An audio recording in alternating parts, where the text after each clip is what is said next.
folks, welcome back to another exciting episode of Adventures in Dog Training with American Standard Dog Training and DIYcanine.com. I am Garret Wing, the owner and founder of both companies, and we are here today to talk to you about the English Mastiff, and at the end of this video help you determine if the English Mastiff is right for you and your family. So we got Mr. Moose Tracks here. He's about a two and a half year old English Mastiff, a little over 200 pounds, and then we have Mr. Magnus here finishing up a 6-week board and train program here with us, and he is about, what are we talking, 10 months old, and he's probably, buck 20, buck 30, buck 40, and still growing. So very long and lanky. But either way, let's dive in. Let's talk about the breed history. Let's talk about the temperament, trainability, health issues, and everything else you'd want to know about an English Mastiff before you go ahead and pull the trigger on one. All right, folks, we're going to talk about the breed history of the English Mastiff, also known as the Old English Mastiff. The English Mastiff origins reach thousands of years back in time, all the way back to the gigantic molossus dogs of ancient Greece. Now, Britain's largest Mastiff breed is an estimated 2,000 years old and has a rich but violent history as both a farm guardian, war dog, and canine gladiator. Over centuries, these canine companions have protected homesteads from both four-legged predators and even the two-legged variety. Now, another interesting historical fact about the English Mastiff is that way back when the armies of the Roman Empire invaded Britain in 43 AD, the Old English Mastiffs fought back against the Roman intruders alongside their English masters. Now, ancient Roman literature praised the prowess, bravery, and ferocity of Britain's war dogs. Their bravery and prowess so impressed the Romans that they actually brought them back to their country and put them in the arena where they battled against bears, tigers, and all other manners of crazy animals in the arena. The experience gained in battle throughout the ages is still present in these colossal Mastiffs of modern times. It's this genetic heritage that makes these giant dogs natural guardians and protectors. Today, the breed is known as a gentle companion and loyal family pet. And yet, despite their laid-back disposition and mellow temperament, English Mastiffs still have what it takes to rise to the occasion should someone threaten to harm them or their loved ones, which leads us into the next section where we'll talk further about this dog's temperament and ability to guard the homestead. All right, let's go ahead and dive in and talk about the temperament and trainability of the English Mastiff. Now, many people claim that these imposing dogs are, quote, stubborn, slow, and independent. What they mean to say is that training an English Mastiff is not as easy as, say, training a German Shepherd, Belgian Malinois, or Golden Retriever. Now, compared to these overachievers of the canine world, English Mastiffs are indeed on the other end of the scale when coming to trainability, but in my experience, they absolutely can be trained to a high level. Now, they may be slow learners, but they love to work and they love to please their owners and trainers. Now, as high-level owners and trainers, we just need to give them time to learn these new skills, and it requires patience and time in order to get them to achieve these high levels of training. So, in short, I find that they're a little slow on the uptake. But once they learn a new task, they are rock solid at that task. Now, if you are looking into this breed, please don't be discouraged by the myth that they are, quote, stupid. They're not. Over the years, I have trained several of these lovable giants to outstanding levels of obedience, learning to heel off-leash in high distraction environments, going onto a place board on cue, duration on the downstays, recalls with perfection. Also, keep in mind that because these dogs are so huge, obedience training is absolutely necessary, because the last thing you want is a 200-plus pound English Mastiff running or charging up towards people or somebody's Chihuahua in the park. Just their sheer size is enough to scare other people or dogs and or hurt other people and dogs. So keep in mind also how obedience training would be important, because you don't need a 200-plus pound animal jumping on your 85-year-old grandma. That's going to be a problem. Now, if you are looking for a gentle giant, quiet, low maintenance, relaxed dog who's wonderful around children and other pets, even farm animals, you name it, these dogs are going to be amazing. In fact, they're amazing for farm and homestead protection because their low prey drive makes them great around other animals. For instance, we have a bunny running around here. Moose could care less about that. So they make incredible guardians of the homestead, great around children, great around other little pets, like I said, with Mr. Floppy Ears here, and he could care less. Now, you bring a Malinois around this bunny, I don't think that bunny's going to last 5 seconds. Anyways, enough said about it. English Mastiffs can absolutely be trained. You just need to take a little bit of time and patience.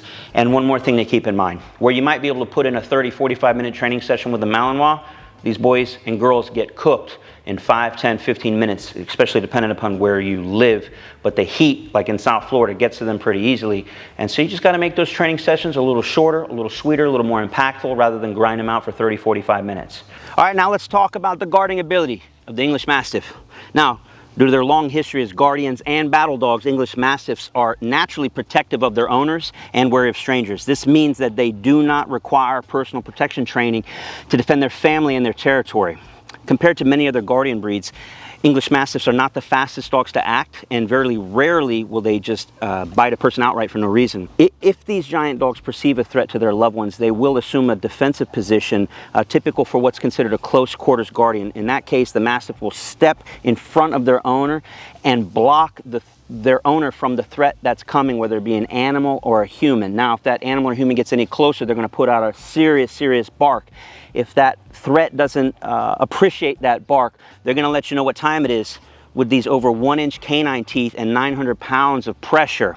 English Mastiffs can definitely protect your homestead, protect your family, no problem. All right, now to clarify on something I said earlier about how these dogs can be amazing guardians of the homestead, we also have to kind of contrast them against other breeds, such as maybe a Cane Corso, a Presa Canario, even a Belgian Malinois or German Shepherd. These dogs are incredible defenders, but rather than run towards the threat 50, 100 yards away from their owner to handle business, they're going to hang back with the owners and kind of keep a close eye on things. So they're not quick to like want to run after someone or chase them. In fact, very low prey drive, but they are going to hang tight with the owners and handle business should they need to. Also, you can take these dogs anywhere and everywhere. Moose is a certified service dog and goes everywhere with its owners, surrounded by hundreds and thousands of people, and brand new people can come up. They're a very good judge of character, meaning 99.99% of people mean you and your family no harm, but this dog will pick up on that 0.01% of people who do mean you harm, and they will be very quick to spring into action. And you think this is a lazy, flat breed or dog? This dog will handle business lickety-split. You will be so surprised how quick they can move if they have to handle business. So, amazing dogs with the family and children, and a very good judge of character, these dogs. All right, let's talk a little bit more about the training and temperament of the English Mastiff. And in this case, we're going to dive specifically on Mr. Moose here. And Moose being just a little over 2 years old, in about 1.5 years' time, training with us at American Standard Dog Training, I didn't train Moose directly. I trained the owner, Rick Shore, how to train his English Mastiff to a high level. We're talking crushing it in AKC obedience. What you see here on the right are all of his qualifying ribbons. This is the worst ribbon on the bed here, or on the couch, second place. Everything else over here to my left is first place, Canine Good Citizen, first place, and 2 titles. Also here to my right is the AKC Companion Dog Certificate, which is not easy to achieve, right? It usually takes years to achieve this, and this might be the only English Mastiff in the world that has achieved this level of training. Now, when we talk about these first place ribbons over here, we're not talking first place in his category or first place in his breed. We're talking first place against any dog that showed up for the competition. German Shepherds, Malinois, Australian Shepherds, and all these other dogs that we're typically associating with performing to high levels in the obedience ring. Mr. Moose here, as an English Mastiff, was able to crush them. Not just physically, but in obedience. This big boy here is probably the highest trained English Mastiff in the world, and he's just an absolute stud. So, you know, we'll take a little bit of credit for it, but really Rick Shore, the owner, is the one that was able to take this dog to the next level. And this dog has competed against or gone to competitions and friendly dog training events, such as ones with protection dogs, and even high-level protection dog trainers had to stop the boat and go, what am I looking at here? Because this dog attention heals better than any Malinois or German Shepherd they brought to the field that day. That didn't just happen once or twice. It happens every time we bring Mr. Moose Tracks out to show them what time it is. Because, you know, if you ask any dog trainer around, they say, you can't do it with the English Mastiff. Well, it can be done. It just takes a lot more time and perseverance, and it can be done. And Mr. Moose Tracks, he might be the exception. That's because most people don't get an English Mastiff to compete in any AKC obedience or otherwise. But just to show you it can be done. And again, with that hard work does pay off, and this is a testament to that. All right, now we're going to talk about the exercise and grooming requirements of the English Mastiff. Now, with their incredible bulk, English Mastiffs are not the most athletic dogs, to say the least. Unlike some of the more agile Mastiff breeds like the Cane Corso, the Dogo Argentino, or the Presa Canario, English Mastiffs do not need huge amounts of exercise. A few short walks along with some play and training sessions sprinkled in throughout the day is more than enough for the physical and mental stimulation. But even the slowest, most sedentary Mastiff still needs to run around off leash. Therefore, if you are considering the breed, please ensure you can offer them a well-sized backyard to move around in, and having a perimeter to patrol will really satisfy their need to be that guardian breed. Now, many people in the online world claim that the English Mastiffs are perfect for apartment living. However, I don't necessarily share that opinion, and the reason for that is these dogs are neither small nor agile. Now, trying to move around a small apartment with lots of furniture can stress them out. Also, their enormous bulk requires extra care during their puppy and adolescent phases, which can take up to 3 years before they physically mature. And if you live in an apartment, it's likely you'll have to take them up and down stairs multiple times a day, especially to use the bathroom, etc. And doing so can severely damage their growth plates and cause deformities and joint problems like arthritis later in life. When it comes to their coat maintenance, English Mastiffs are very easy to look after. They require a little more than one weekly brushing a week, and just a little brush will help get some of that excess hair off throughout the year.